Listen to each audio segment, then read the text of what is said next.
This is, well, I didn't start recording at first, okay? This is a review of All's Well That Ends Well by William Shakespeare. I have started a book club through Goodreads. If I remember, I will link it down below. And this was what we read for July.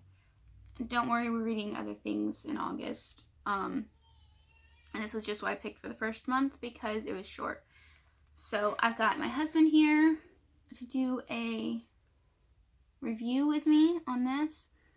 Him and my mom participated in the book club. Mom couldn't get through the book or the play, so she watched a DVD of it. It's not quite a movie version because it is on stage at the Globe, but it was like on a DVD. We watched that also, and that was really good. If you want to watch a version of it, I would definitely recommend that one. Alex started listening to it on audiobook, but didn't really have time to finish it, so he finished off with that, and I read this and watched that. I also read a good amount of the play of the book, so... Yeah. So this is what my copy looks like. It is a Signet, and it's an older edition. Okay, so I'll let you start up. But what happens in this is it's a comedy. So... Yeah, some of the Shakespeare scholars will say it's a problem play, but I really don't see how none of any significance dies. There will probably be spoilers in this, just so you're aware. Well, since you threw that out, the character of Parolles basically self-defeats himself and is disgraced and basically stripped of everything of value of his because he's disloyal. Aside from that, there's not really anything that's particularly tragic. It's definitely not historical, except for possibly hinting at the Italian Wars.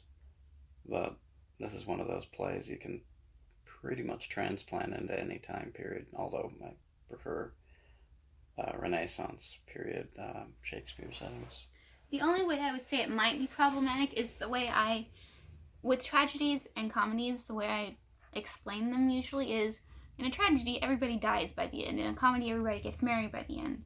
In this one, not everybody got married, but there was a couple of marriages, so... It ended with, like, really important marriage, big time. Yeah, it wasn't so much a new marriage at the end, like, they got married earlier, but it was made to work by the end. No, essentially. I have the dramatis personae I marked if you need it. Yeah, I'm bad at this.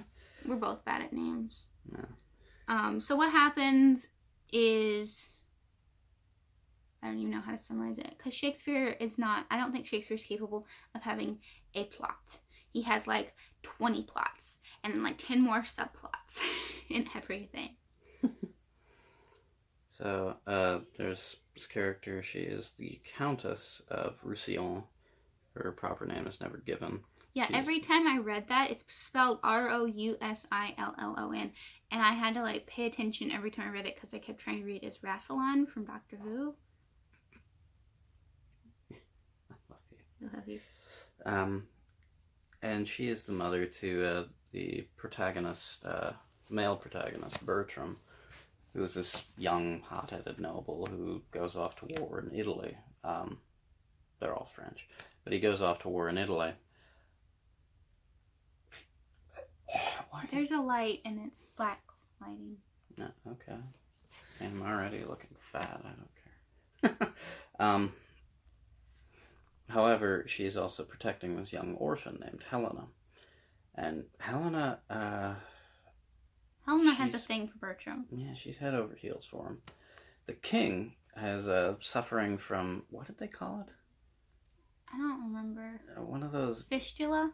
Yeah, one of those really vague medieval medical things, because they didn't understand how medical science really worked at that time. They wouldn't for a few more centuries. Helena, however, was the daughter of a very talented doctor, and she was able to heal the king. And as a reward, he said, I can marry anyone. I can marry any one of my young noblemen, any of my eligible bachelors. So she chose... She did ask for that. She said, because she's a woman. He's like, you're not going to be able to do anything that my doctors haven't been able to do. She's like, okay, fine. I tell you what. if this doesn't work, just kill me. But if it does, I get to marry whoever I want. So he agreed, and then... Yeah, and she cures him, and she chooses to marry Bertram, who has absolutely no interest in her whatsoever, and he quickly runs off to war. Yeah, he says, you may be my wife, but I'm not going to treat you like my wife, i.e. he's not going to sleep with her, until you can get this ring off my finger that I'm never going to give you, and you can get pregnant with my kid, and that's not going to happen. Yeah, in some versions he runs off to war without even giving her so much as a kiss. In the version we watched of the Globe, he did, but whatever. And what I really liked about the Globe version that I didn't see just from reading it was in the Globe version, they had it as he says all of that, and then as he leaves, he starts developing feelings for her and really starts to regret what he's done. Yeah. You can do a lot with this play. Yeah, you can do a lot with Shakespeare in general. There's so much subtext. Fast forward a few years. Well, is it really a few years? It doesn't really say. It could be years, it could be a month. Shakespeare doesn't really give time. Fast forward a little bit, and Bertram is in Florence. Right, yeah. He's in Florence, in Italy, and he's not quite on furlough, but it's just sort of down period during the war. And he's going around just flirting with all the virgins of the town and whatnot. So Helena shows up without him knowing and finds out... Pretending to be a pilgrim. Finds out one virgin that he's particularly interested in. So she pulls the old switcheroo with her. She gets the girl and her mom to agree to it, by saying, hey, if you help me do this, help me get my husband back, I will give you tons and tons of money for her dowry. So, go ahead. So she gets the virgin to agree to have sex with Bertram. But at the last, when Bertram shows up at night in her chambers, it's not her, it's Helena. She sleeps with him, gets pregnant, gets the ring, and talks him out of his ring. And trades him for a different ring that the king gave her when she healed him, so that the king would recognize it later. Yeah. So that comes back to bite him in the butt, because he's trying to argue that ring could not possibly be the king's. That was another thing. He said he would never go back to France until she was dead. So she fakes her death. Even gets a priest to sign off on it. Yeah, she did do that, didn't she? So he goes home and he's all distraught because he's regretting what he said. And then the king is mad. And then they're already trying to marry Bertram off to other people. And then the Italian? Yes, Italian chick comes up and says all this stuff. And she's talking real everything. The king gets mad at her and threatens to send her to jail. And she's like, well, hold on a minute. And then in comes Helena and she says, hey, look at this ring I have.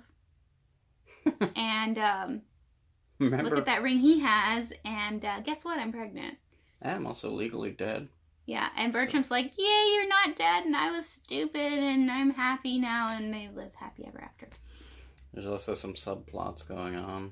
The Countess has a very interesting relationship with what comes across as her personal fool, her jester. He's just called the Clown. He's given the name Lavache, although it's very rarely ever used.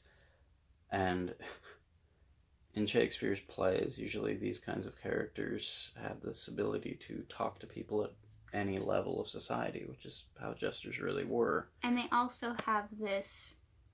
Shakespeare tends to write characters like this. Think of Dogberry.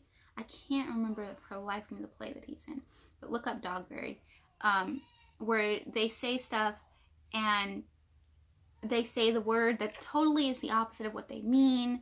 They just suck at language, period. But they're really, really good at double entendre. And that's a common Shakespeare character. I mean, this one in the Globe version, it was played that they were kind of into each other, which I think is what you were getting at. Yeah. Sir Walter Scott later really played up this trope with Wamba the Witless in Ivanhoe, because he was able to communicate with Wilfred himself, as well as all the other servants of the Franklin, he was under the Saxon Earl, as well as the Earl Cedric himself. So he's that sort of a character. He's really funny. And there's also Parolles. He's a servant of Bertram's, but he's very selfish. I don't know if he's a servant. Well, he's a subordinate. Well, yeah, but I think he's like a lesser noble. Yeah. Yeah, it just says a follower of Bertram, so I think he's like a Bertram fanboy. Yeah, he comes across as some kind of subordinate under him, like maybe a knight commander, because he's a captain during the wars. So he might be the captain of like a squadron of cavalry, is what I'm guessing. If we were to set this in the Italian Wars, anyway. I don't remember what exactly he does, but it's like he's trying to. He gets captured in the streets by French soldiers pretending to be Italians. I don't think they were pretending to be Italians. They were pretending to be, because they said they had to make up a language, so they were pretending to be like some third group. Some group of mercenaries. Yeah, something like that. Sounded like they were speaking Italian, so I was guessing they were Florentine. Well, it says in here that they make up their own gibberish, basically. Oh, that's nice. The English think Italian is gibberish. Oh, good grief. Go ahead. I'm just going to answer this. Hello? Yes, it is. But anyway, they capture him, or pretend to capture him, basically, because Bertram is under the impression that he's in it for himself. He's a potential traitor. He's skimming off whatever. He's not loyal.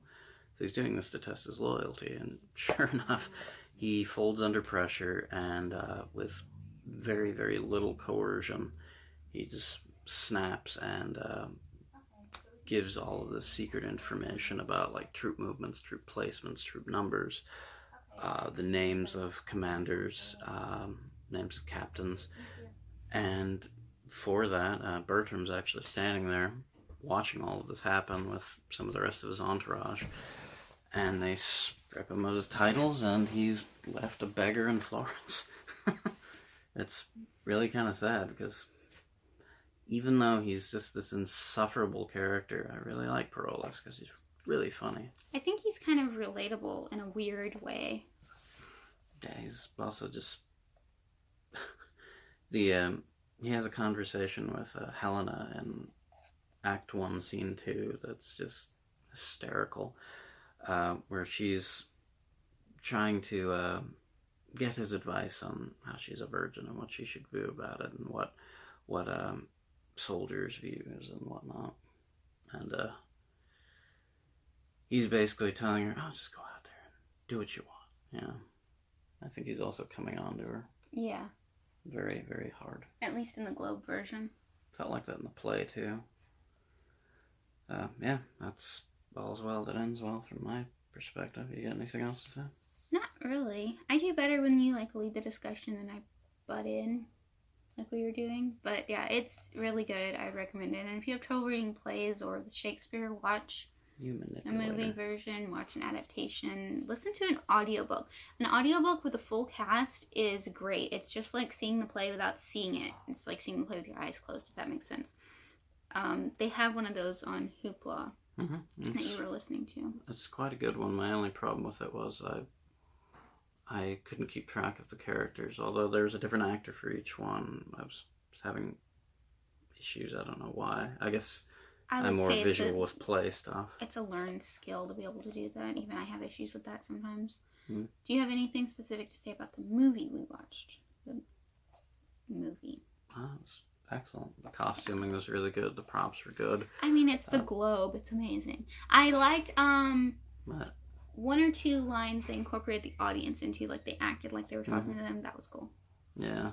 They also threw in a couple of what felt like ad-libbed lines that were not out of place, and they're very funny.